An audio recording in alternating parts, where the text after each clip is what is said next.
की प्रैक्टिस में एक चीज़ मैंने बड़ी कॉमन देखी है, दवाई लिखना इतना मुश्किल नहीं है, ठीक है? मिसाल के तौर पे कोई कोई भी दवाई है, एसएसआरआई ले लें, एसएनआरआई ले लें या ट्राइसाइक्लिक्स ले लें, हर किताब में आपको डोजेज़ मिल जाएँगे, ड्रग्स मिल जाएँगे, पेशेंट की कॉम्पैटिबिलिटी मिल जाएगी।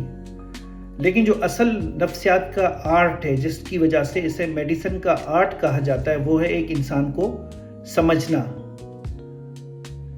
उसकी साइकोसोशल ज़िंदगी को समझना कि इनकी ज़िंदगी का सपोर्ट सिस्टम कैसा है, ये क्या काम करते हैं, क्या जॉब करते हैं, इनका रिलेशन किसके साथ है, कितने बच्चे हैं, ठीक? आसपास का एनवायरनमेंट कैसा है, कितने मुतमईन हैं, इनकी पर्सनैलिटी कैसी है, नशावर चीज़ों का इस्तेमाल तो नहीं करते। इस तरह के बहुत सारे सवालात होते हैं एक इंसान को समझने के लिए, ठीक? तो ये अप्रोच कभी भी बेहतर अप्रोच या एविडेंस बेस्ड अप्रोच नहीं होगी कि आपने सिर्फ मरीज से 2 या 3 बातें पूछकर आपने दवाई लिख दी, ठीक? तो इसी तरीके से जो नफ्सियाती बीमारियों का इलाज है वो एक चीज़ पे नहीं है कि आपने दवाई लिखी और मरीज को चलता कर दिया, हरगिज़ नहीं।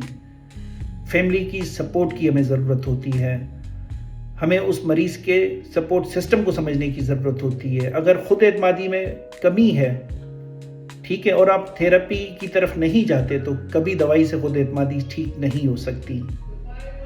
जितना इम्पोर्टेंट रोल साइकाइट्रिस्ट का है नफ्सियाती बीमारी के इलाज में, उतना ही इम्पोर्टेंट रोल साइकोलॉजिस्ट का है।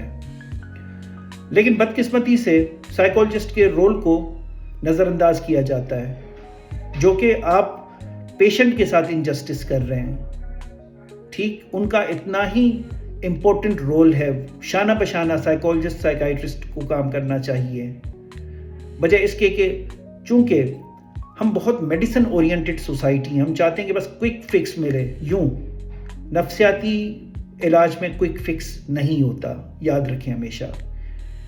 ये टाइफाइड का बुखार नहीं है, ठीक है, या ये मलेरिया नहीं है कि आपने 6 दिन या 10 दिन दवाई इस्तेमाल की तो ख़त्म हो गई, नहीं।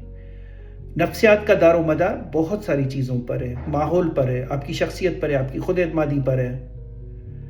तो इन चीज़ों का कभी भी शॉर्टकट, आसान अल्फाज में मैं कहूँगा जुगाड़ ना ढूंढा जाए, ठीक है?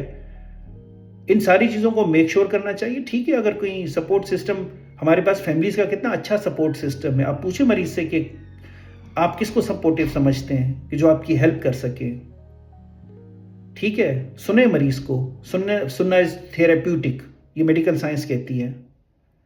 तो तब जाकर एक मरीज के साथ इंसाफ होगा, ठीक? मैं हमेशा कहता हूं कि सबसे जो आसान काम है दवाई लिखना है। बिल्कुल, दवाई लिखना कोई मुश्किल बात नहीं है, लेकिन मरीज को समझना असल बात है। अपना बहुत सारा ख्याल रखिएगा।